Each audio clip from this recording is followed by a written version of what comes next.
What do you think the best way is to solve our senior care crisis? Because everyone knows we have this epidemic of old people who are either lonely or not getting proper care or both.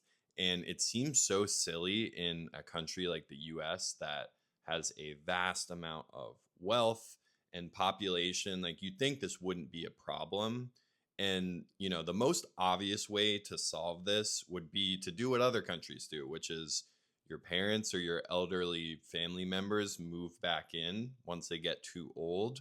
But the problem is, this doesn't really align with American culture and values because, especially once you're adult, we're very independent and focused on freedom. So I'm not sure if that would really work for the vast majority of situations.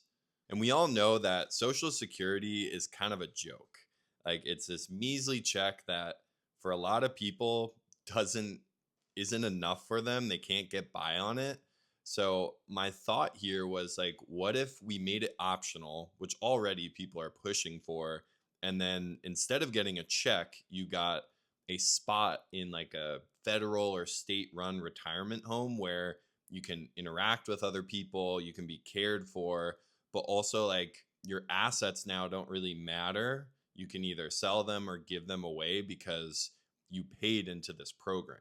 And I know this probably sounds like a very socialist idea, but what we have going on right now is not working and not fair for old people. Like the private care is extremely expensive. Social Security is not enough for a lot of people, and it would make more sense to kind of combine the two ideas into something that pools resources so that you don't have to choose between like going bankrupt or trying to maintain like a single family home and a car and groceries and all that like stuff that you shouldn't have to deal with after a certain age.